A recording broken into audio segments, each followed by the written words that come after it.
This is Baptism by Fire, part of the Battalion combat series by the Gamers Multi-Man Publishing.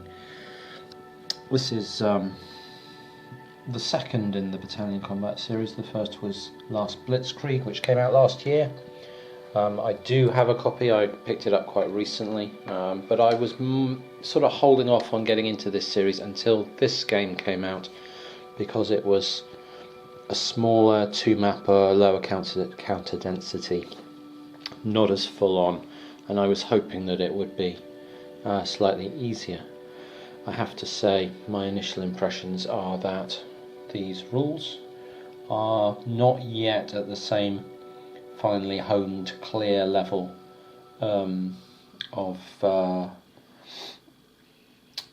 authorship as the, say, something like the Operational Combat series. I'm finding myself with questions and queries and head scratching to do quite a lot of the time, and that's partly to do with the fact that this game does present some new mechanisms and new ideas, and partly to do with the fact that sometimes you can just go looking for an answer and there isn't an answer. You have to kind of piece together bits from 4 or 5 different sections of the rule book and then logically construct your answer, and then having done that, sometimes it's wrong. So yeah, it is a little bit of work to get your head round these, and then if you're sensible, you'll do some checking online and posting in forums and reading examples of play and so on, to double check that your understanding is what's intended. So we're looking at the Battle of sort of Kasserine Pass in towards the end of the North Africa campaign, and the situation here is that some very rough and ready American forward defences are about to come under attack from 4 Panzer camp groups, and more coming on next turn and more coming on next turn. But we've got, I think this is, some of this is 20, is this 21st Panzer? I'm not sure. I think that's 21st Panzer, and that might be 10th Panzer. I can't remember the exact formations, but anyway, we've got a couple of Panzer divisions about to roll onto the board and hit these Americans here, and there's a very sketchy American forces up there. So this is not a simple game. It has some ideas and some concepts in it that you have to kind of get your head round. Sorry, I'm moving my chair. Have to get your head round in some way, and begin to sort of process and rationalise. I'll try and explain what I mean, but this may be not be easy because I'm in the midst of that process. But here we have, you can see all those green counters are all part of a formation. That formation in this case is called CCA, which I think is Combat Command A, and we will see up there they are part of CCC, which I think is Combat Command C. If we come right down in here, we'll see that under here is a headquarters unit. There's a headquarters unit for CCA, and that is the sort of epicenter of their sort of command control network. So at the moment their HQ is based here, but we have to think of it as a sort of logistical network that's encompassing this whole kind of area. It's not simply there's trucks and jeeps and all kinds of stuff all over the place buzzing around this area, and so this HQ can't be destroyed, it can't be attacked, it can't be anything, because it's more nebulous than that. It's simply where the centre of activity happens to be. If some tanks roll up, that sort of naturally shifts elsewhere, because it must be somewhere, if that makes sense. There must be a centre of activity which is trying to coordinate all these different formations. You know, it can be made less efficient, but it can't be destroyed. So sitting in here we have an armoured regiment, battalion, and a tank destroyer battalion. Units in this, much like OCS, have two sides. One side where their combat values and so on are slightly better, but their move values slightly lower. Their action ratings might go up or down, and so on. That isn't the point I wanted to make here, though. This headquarters command radius of 5 means that this guy's currently within command radius. 1, 2, 3, 4, 5. This guy is out. This guy is in. 1, 2, 3, 4, 5. This guy's out. This guy's well outside. Okay. And similar to the HQ, which is a sort of nebulous concept in this game, we have this thing called CCA1 armor, and this marker is the whole formation's supply logistics network. Again, it's indicating where that is currently centered. So supply is currently coming from a supply source. Let's say this road here. I think this is a supply source in this scenario. Down this road, all the way along here, down here, down here, down here, to this.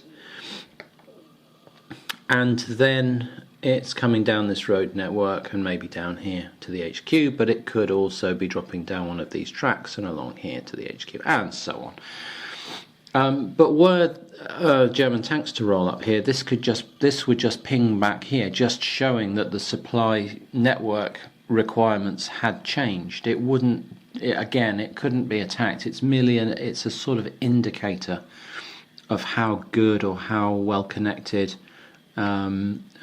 your supply is. It's not a concrete thing to be attacked and taken and captured or whatever. So HQs and supply markers in this are a bit more conceptual and a bit less solid than, say, supply points and HQs in something like OCS. Okay, cool. So similarly, this is an armoured battalion, quite a nice armoured battalion. 3 armour rating, that's pretty good. 3 action rating on this side, that's pretty good. 5 tactical move. Okay, cool. Without really explaining what it all means, let me just grab a marker. There we go. During a phase of a turn, we could drop a marker like this onto that guy, red support, because he's got a red armour value. Okay, red support, and that armour battalion, for most intents and purposes, now no longer exists as a unit. We drop our red support down on here, and we can keep that off map, or we could keep him next to the HQ unit as an indicator, like this fatigue and this activation marker. We're just keeping these just now informational. So that tank battalion has gone from being a battalion of tanks on the board which can move around and fight and blow things up, to being an informational marker with this on it. And what that's telling us is that eligible units around the headquarters now have tank support. They now have armoured vehicle capabilities. And so Drake down here, for example, with his combat arrow, well, he's now also got a red AV value from these tanks, which are have notionally been split up and are now wandering around helping out the other units in the formation. So on this map, in this position, that wouldn't really affect much, because this is about the only unit close enough and eligible to the HQ to receive that tank support. But were we just to bump this infantry back here for a second, so he's within range, and we were to drop this infantry from here down into these palms, all these infantry would now also have tank support from the support unit, which means that were enemy tanks to roll up, they would be exercising a zone of control on those tanks which stopped them, or at least which forced them to engage. Without that support, these tanks could roll straight by that infantry and not pay any attention at all.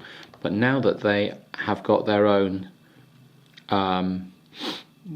allocations of armour from this armoured battalion, now they're a threat to these, and these German tanks rolling up this track would have to stop there and try and do something about it, and try and engage and fight the armour that is now seconded over into this infantry unit.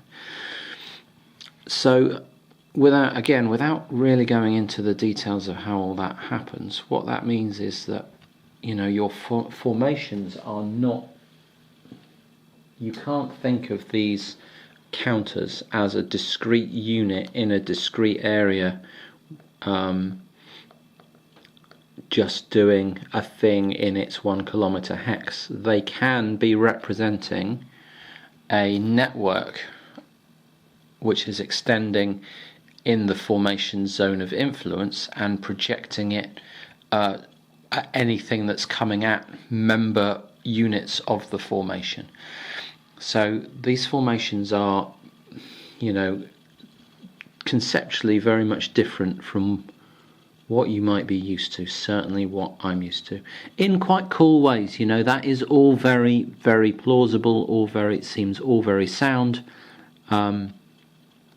It's just you then have to work out how you're going to make it work and how the rules make it work. Now I have to get these infantry back where they were. This guy is up here, and this guy is in here, and Drake didn't move. So that's our situation, or not our situation, but this is the kind of concepts that the game is starting to introduce, this idea of sort of cross formation support. And you can, some units can be dual role. So for example, I think we've got this 90th Panzerjäger battalion here in this camp group. You can see they've got a limited armour value with the 2 in an outline instead of the red. But if you flip them over, then they're 3, but they're support. So now they can be providing, on this side they can't move, but they can be providing support, armoured support for this infantry unit. So that's all pretty cool. So it's a bit of a puzzle, this game, and I don't mean that in terms of, I'm now not talking about picking your way through the rulebook. I mean, you're looking at the game thinking, how am I going to use each of the functions that these units provide me with? This is providing me with this very strong armor rating. It's got this little red bar up here. That means it's great in shock attacks, which is the sort of this game's equivalent of overrun. This game can do normal assaults. This infantry can use normal assaults. This has got limited rating, but we've seen on its other side it's got support. How am I going to put all these pieces together to do something worthwhile against this American position. Similarly, you're looking at these guys and you're saying, okay, these guys haven't even got a rating on this side, these pioneers. What happens if I flip them over? Oh, okay, so they've got a rating if I flip them over, but they can't move very far. Great. How am I going to use these different functions? So it's no longer a game of counting up your attack points and trying to get a ratio against the defender's defense points and proceeding like that. You're actually having to look at the different jobs that these can do and try and match them up with what you need to get done. All pretty cool. So I'm going to pause there because I've rambled on a bit and come back and just maybe talk through about what we're trying to achieve and how we might go about it. Okay, let's just have a quick look at what the Germans here are trying to get done. They have got 4 towns and they've got 3 locations to take and then one of another 4, which I've marked up with some dice. So the 3 locations that they've got to take are those 3. We've got Sidi Bouzid down in here, Kern's Crossroads in there, and then this place that's a bit tricky to pronounce, Sabitla, in here. And then having done that, they've got to take one of those locations, one of those 4 locations.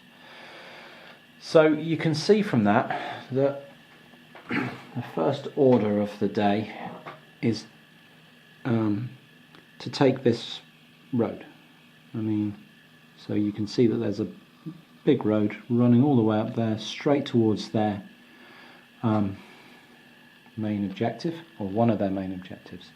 And the third objective lies just off that road down another main road.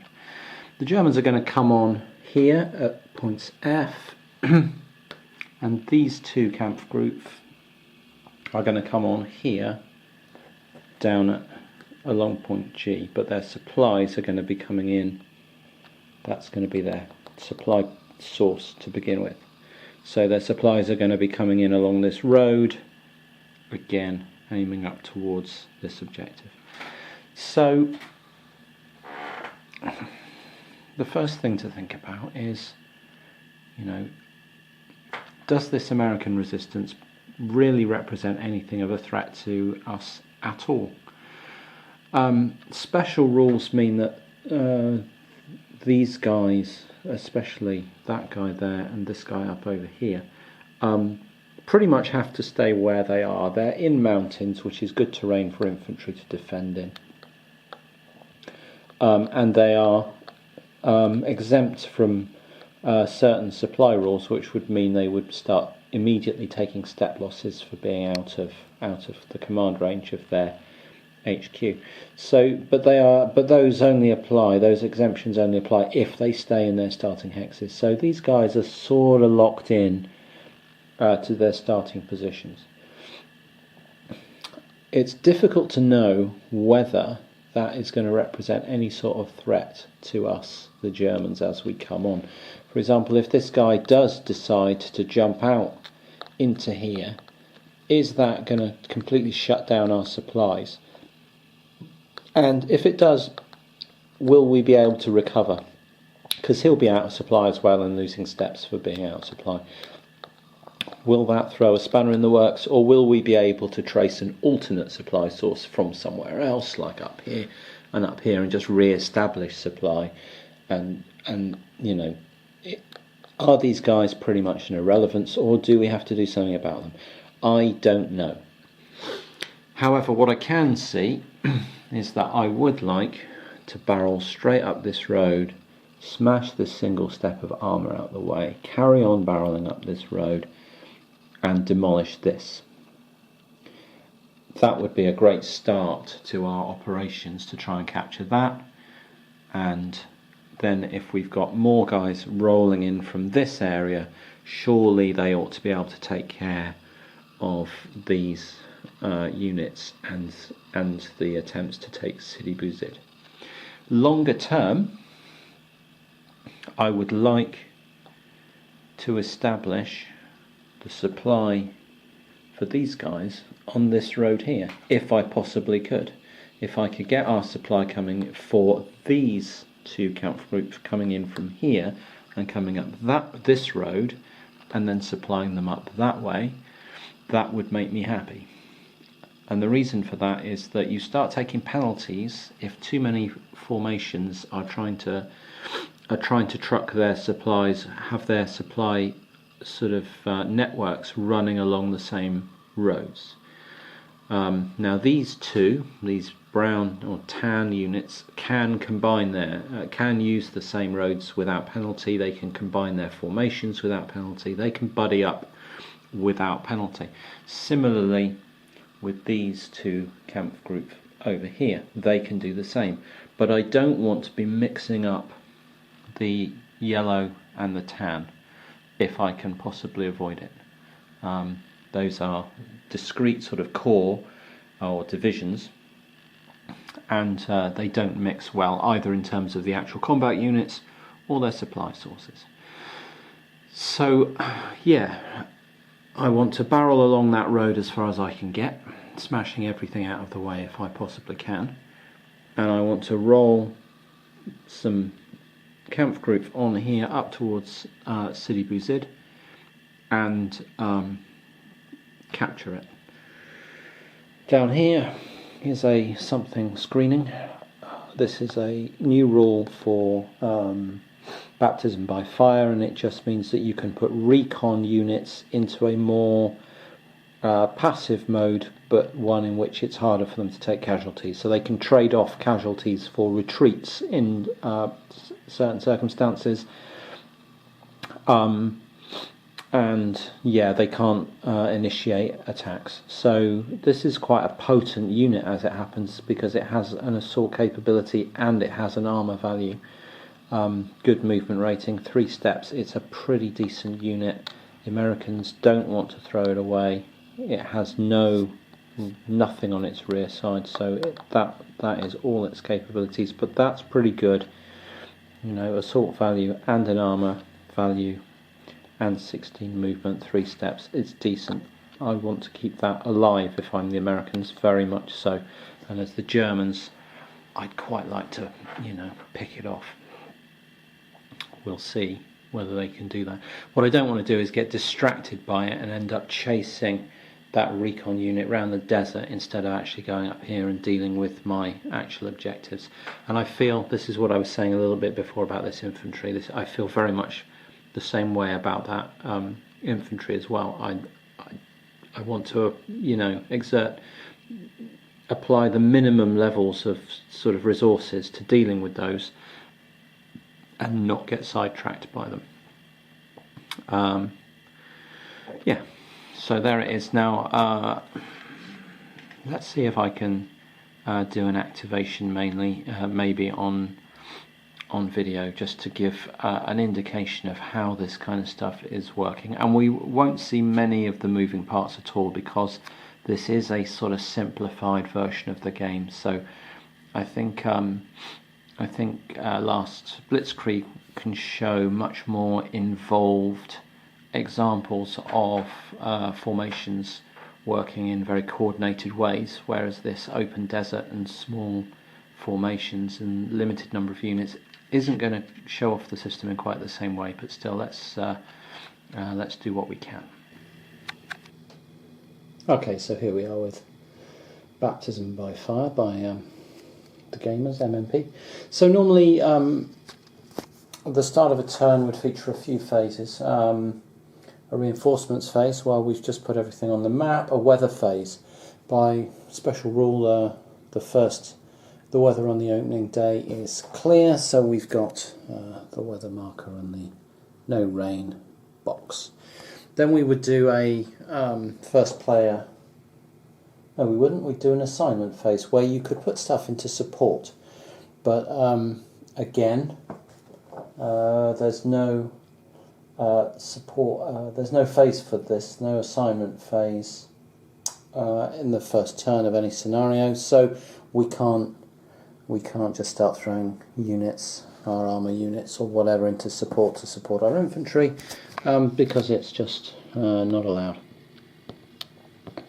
So the next phase we would do would be first player determination, and we'd throw 2 dice for each player, and whoever got the highest would be the first player. And we don't do that either because it's the Germans. So then we get an activation phase, and we start activating formations, and they alternate. So the Germans do one, the Americans do one, the Germans do one, the Americans do one, and then the Americans are going to run out, and then the Germans are going to do their remaining activations. So we have to identify an activation, a formation to activate. So what are we going to do? Well, not knowing what we're doing, we're going to play the game a bit by trial and error. And so what we're going to do is take this Ream Kampfgruppe with an HQ, a very tough armoured company, TGB, for armour value 5 AR. Inner circle means it can't be rebuilt. And we've got Panzerjägers and some motorised infantry. We're going to activate them. So I think what we do with these guys first is we put the HQ and the supply train on the board in the supply hex. So they're coming on here on their entry hex, supply hex, and we'll flip Ream over like that to show that he's been activated, and he's got a marker showing that he's fresh. That's his fatigue level, and I'll use this as a marker to show when HQs are totally finished. So there we go, there's Ream in his combat train. Right, the next thing I think we have to do is make a roll. We could try and execute fatigue recovery, which would be ridiculous because we're not on the map and we're fresh. And we could create, maintain or remove a prepared defence. Well, you know, we're not the defender. So the next thing we do is we make a snafu roll, and that determines how much activity we're going to get out of our units. And that's basically showing sort of command and control effectiveness. We've only got these 3 units to play with, but still. So we end up with this table here.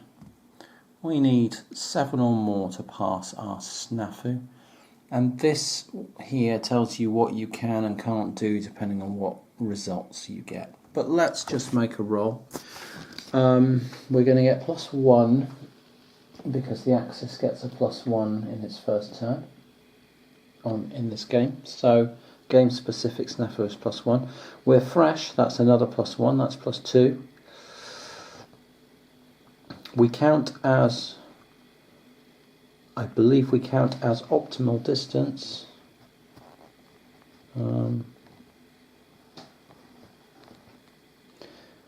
Yes, automatically applies if the combat trains are in an entry hex and the HQ is not further than 15 hexes away. So that's a +3 on 2d6. We're going to struggle to fail this, as you can see. We didn't fail it. So there we go, that's a 15 on our snafu roll, pretty good. So we have got a full activation, which means we can create 2 objectives. It means we can do moves, voluntary retreats, we can flip counters from move mode into their sort of combat side. It means we can do artillery barrages, it means we can do absolutely everything we might want to. That's really good news. So the next thing we do is we place objective markers, and these are where we're trying to attack. So we have to identify where our Kampfgruppe is aiming to get to, basically. So we can't just go running and attacking willy-nilly across the board. We have to identify objectives before we do our activity and then stick to them, by and large. Okay. So, let's see. Now this guy here, this is where it starts to get a little bit complicated and involved straight away, because you have to know what you are and are not allowed to do if an objective marker is down or if it is not. So I happen to know that we can roll tanks up to that guy and engage him in an armoured firefight called an engagement without needing any objective markers on that hex. However, I think if we then failed to do that and needed to roll up to him with infantry, we would need an objective marker. That's what I think. Let's just check this. Objectives.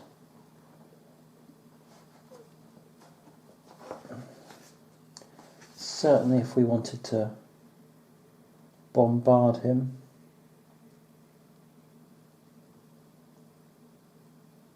we would need an objective marker. And this is where the rules are a little bit frustrating.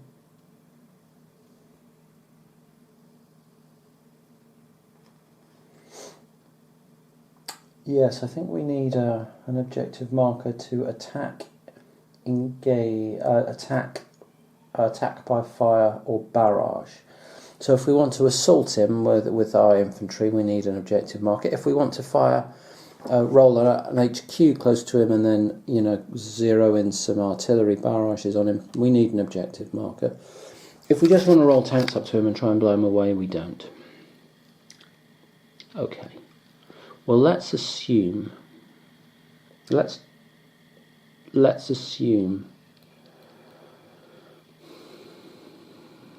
we're not going to need that we are going to be able to defeat this guy just with engagements, because he's only got one step. So the next place we're trying to get to is up the road here.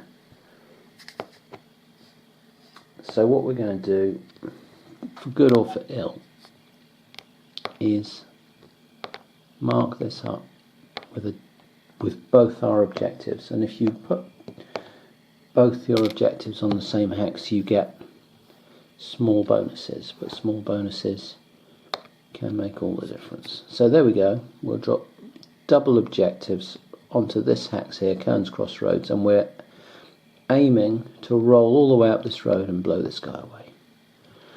Okay, now we get to act.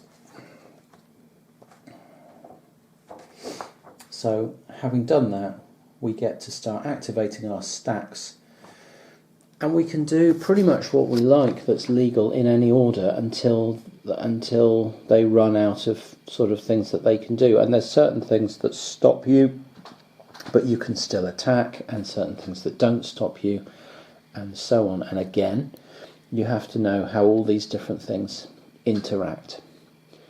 Now, I'm not saying that this is a good move or the best move, but what we're going to do is take our best armour unit, because this guy's got 3 AVs and an action rating of 3, so he's got a total of 6 in a combat. If we're going to fight him, we want to fight him, and we're going to have 9.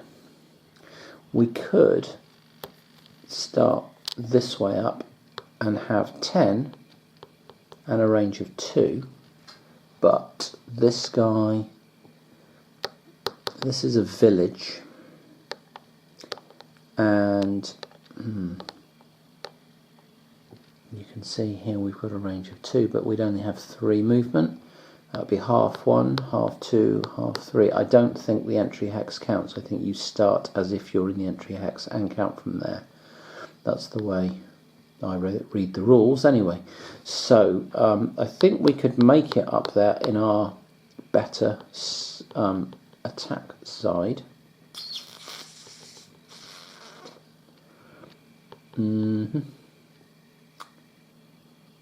But what we would much prefer to do is be on this side and roll up to him, half one, half two, half three, blow him away and carry on rolling and have a shot at that guy up there. That's what we'd much prefer. So you can see that there are risks involved in this, but let's try this and see how it goes. So he's going to come half one, half two, half three. At this point he's entered a zone of control, an armor value zone of control, and it's a real armor value zone of control because this is not support, this is actually being projected. The zone of control is being projected by a big armoured company. So we are now going to take part in announce an engagement here, and that means that we're having a firefight with these tanks to try and knock them out, and it does not stop us, but it's one of two fire events that we can conduct before we are stopped. So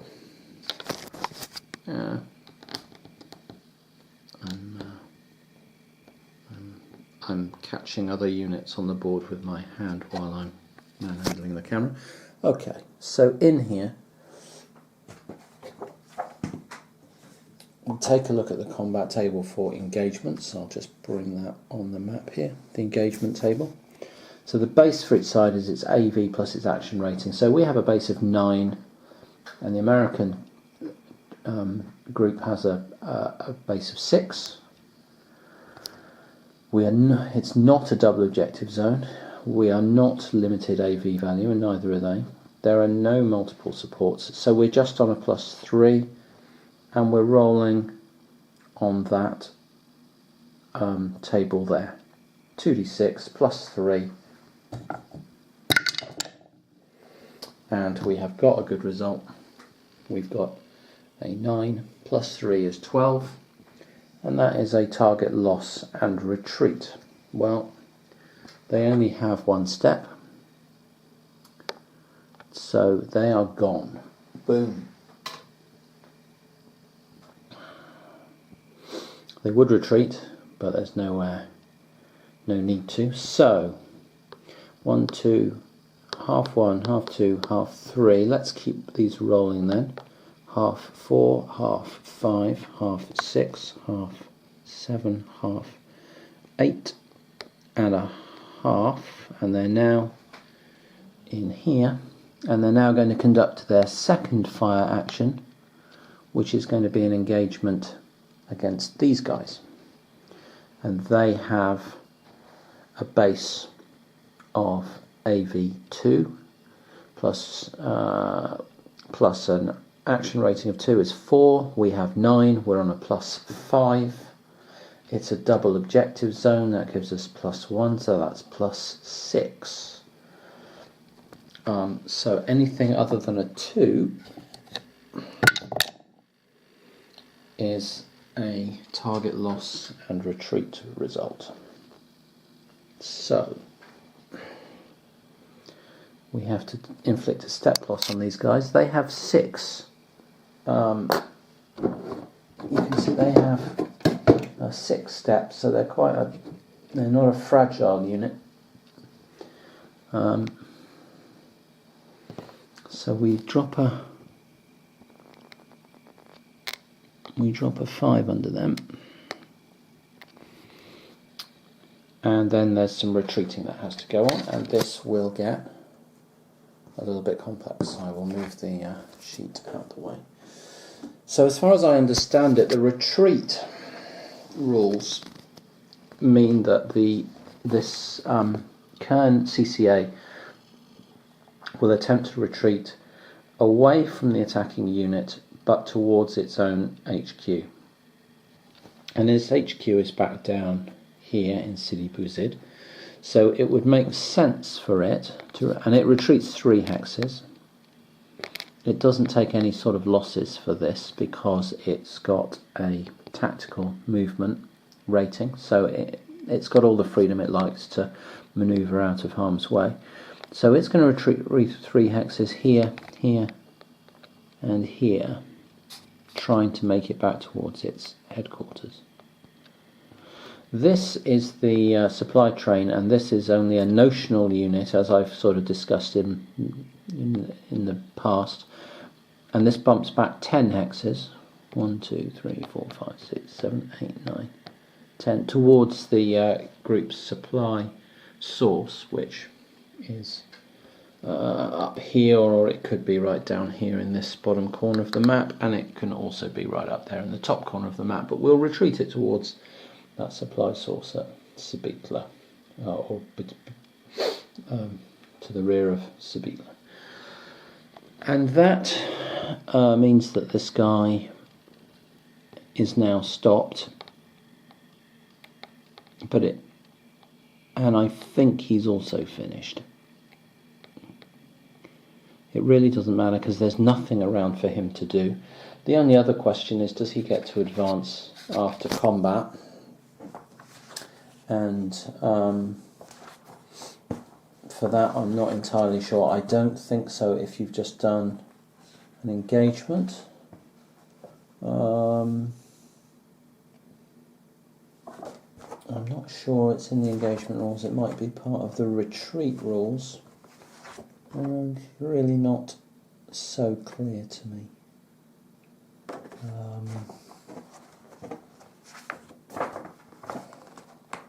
Let me, I can't do this one-handed, let me turn this off and come back. Okay, so back with this sort of German spearhead unit. So the second engagement, that's his second fire action, so that causes him to stop. So he's now stopped. And the rules do not mention any sort of advance after combat for engagements. If you assault something, then you can and you force the defender to retreat, you can advance into the hex you've just assaulted with your it's called an attack. So an attack allows you to advance after combat. A shock attack will allow you to advance after combat, which is what most games call an overrun. We couldn't have done one here because the defender has an armour value, it's not just infantry. I'd like to have done one, but can't. So we're stopped and we can't advance into that hex. So this guy, seems pretty much done for now. However, he's not. If there were other stuff around, he could still attack, I think, maybe. I think he could still attack. I think he could assist another unit to attack. He could spot for artillery fire that the HQ wanted to drop in. So he would still have a number of uses despite the fact that he's done a couple of things already. So you can construct your attacks in quite complicated ways. You can see here that he's just gone up the road, blasted a couple of things out of the way. But in situations in future turns, you may be moving him up, shunting something out of the way, then use into artillery spot, trying to kill something off with another unit, then carrying on. So it can all, it can all get quite interesting, complex, puzzle-like. So we are still with our camp groups down here, and now we have to think, well, what are we trying to achieve with the rest of these forces? The first thing is we need everyone to be in command radius at the end of the turn. He's got a command radius of 8. If you're not within your HQ's command radius when your activation finishes, you'll take step losses. You take 1 step loss for not being within 8 hexes of the HQ. Pretty harsh.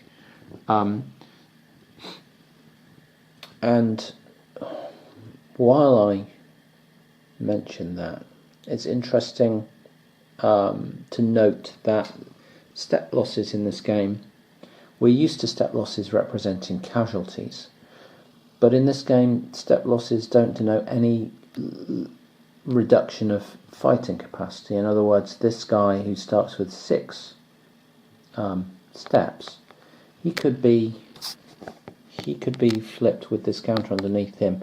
He could have lost 5 steps, so he could be sat there like that, 5 steps down on his starting situation, and be just as competent and good in terms of attacking and defending as he was when he had 6 steps. You know, he's got both of his sides available to him, and he's got all his capabilities available to him, as if he were completely unharmed.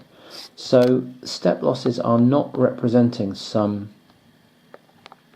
you know, casualty, attritional casualty thing in the same way that we're used to, and the sort of designer notes go into this. They represent, you know, a unit can fully function essentially until it runs out of steps, and then there's this sudden non-functional, and then it gets removed from the map. So when you're taking step losses for being out of command range, that represents that it's sort of representing a breakdown of your ability to you know, function or recover or operate or you know, just your general resilience, but it's not necessarily representing some sort of casualties or loss of equipment or loss of, you know, tanks or jeeps or anything or material in any way. It's you know, a looser, softer damage model than that. So yeah, that's enough of a discussion on that. We need to get our HQ up somewhere close to our armour up there, so that our armour doesn't just get attrited away. So, where looks safe? Well, if we were to, this is truck movement points, and these quarter on road, so that's a quarter 1, quarter 2, quarter 3, quarter 4, quarter 5, quarter 6, quarter 7, quarter 8. Sorry, that's all completely wrong. Quarter, half, 3/4, 1. Quarter, half, 3/4, 2. Quarter, half, 3/4, 3. Quarter, half, 3/4. That's 4 of his movement points to get up there. Where do we want to keep moving him to?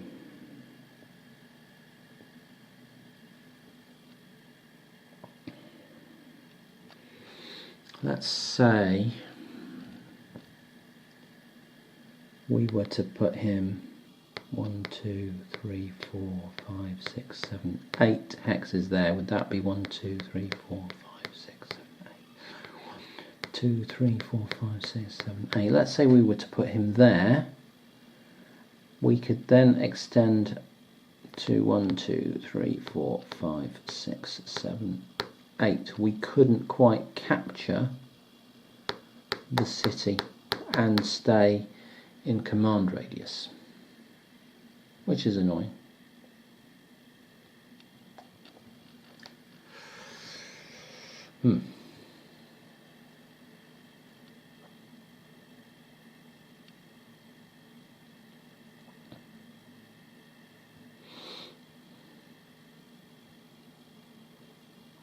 That is annoying.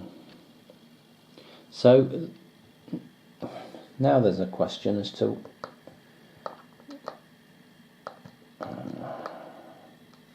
I don't want to lose this armoured unit in here.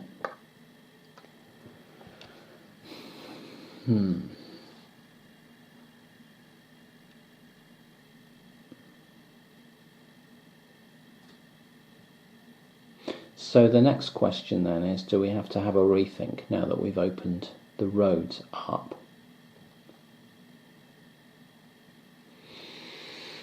Because our other HQ back here has got stuff that can go 14, 16 and 12, and could go bombing up the road and could capture Sabitla on his activation.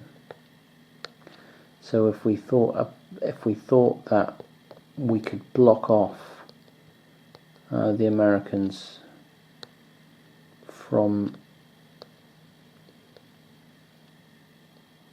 reinforcing it, then we could capture it with this group when they activate. But that would then mean, perhaps turning our attentions more back into the local area.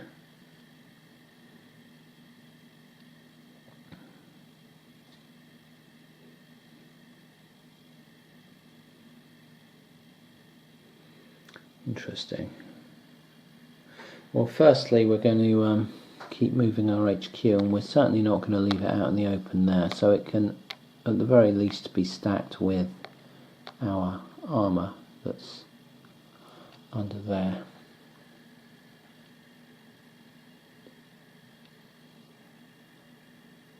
That doesn't seem such a bad idea.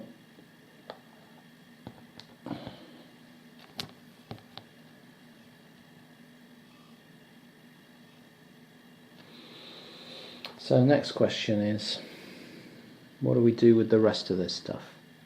And how much threat is what's around to our supply lines? Can the Americans, for example, push their armour back up onto this road at this point using this armour and, drop us out of supply again?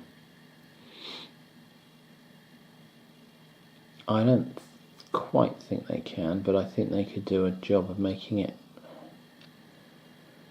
extremely difficult for us.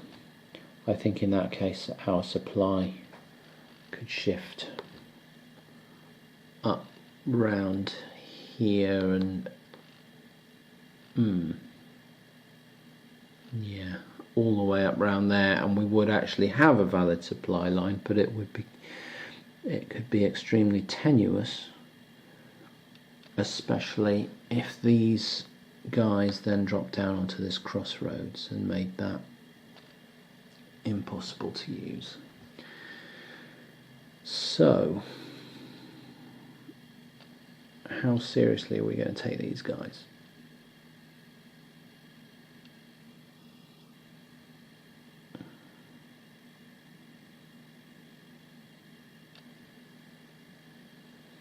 My instinct is to grab control of this crossroads here and control of this crossroads here and see what the Americans want to try and do.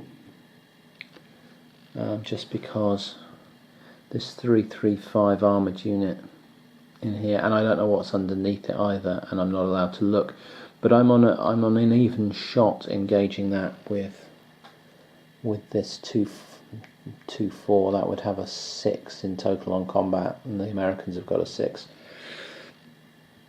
So I'm not too interested in attacking that without a plan.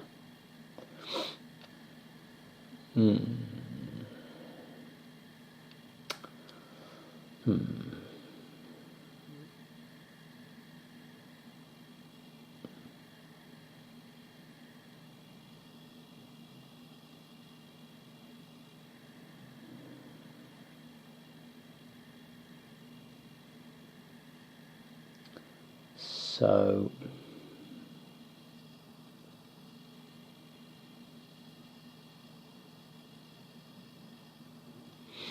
for now, what I'm going to do is have a look at keeping my supply lines open and see how things pan out. Again, because I don't want to try and guess how things are going to pan out. So this infantry, he's AR4, if we just give him 4 leg movement points. What's the leg movement points going to cost up the road? It's going to cost half. So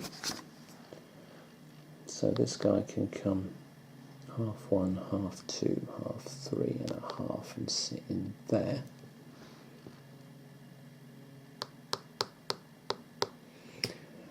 And this guy on his rear is support, so he doesn't want to be support, he wants to be mobile. And he's going to come rocking up here and sit on that crossroads there.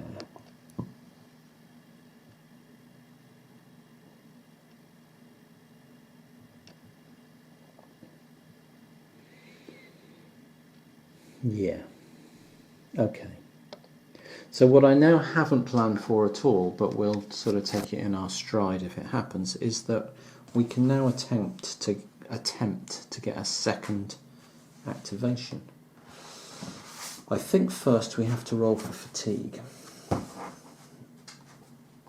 So having reached this point here with our camp group strung out along this road, we now make a fatigue roll, and we took part in engagements, which means we will be fatigued on a 1 or 2. You can see here, if all we did was place objective markers, we would 1. We can increase fatigue on a roll if we engaged 1 or 2, and if we took part in combat or shock attack, it's a 1 to 3. So let's roll a dice and see if we are fatigued. On a 1 or 2, we are. We get a 6. We have no fatigue. Okay, so now we can roll for a second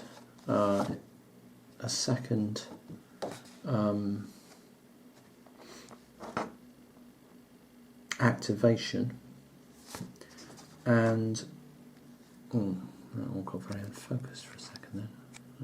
Right, we can roll for a second activation. Our HQ under here is fresh still, and you can see it gets an activation on a 4.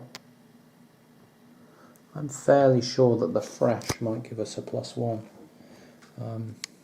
Again, I'll check that and come back.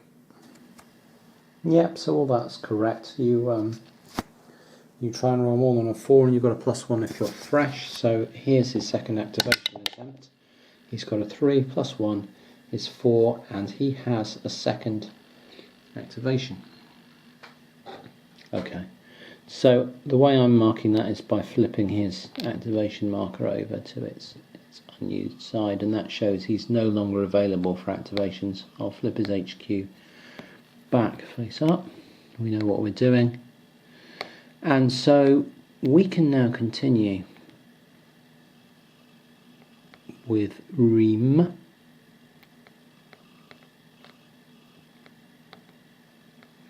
And that's pretty cool.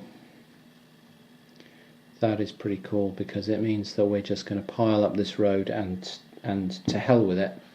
And if we all get cut out of supply by this American troops, then, well, we'll have to assume our buddies are going to do something about that, because we're certainly not going to roll back round and deal with that situation ourselves. So, this guy is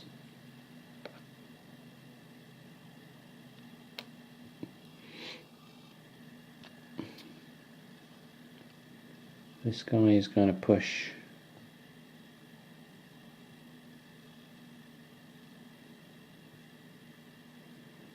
let's go back, let's leave him flipped for a second.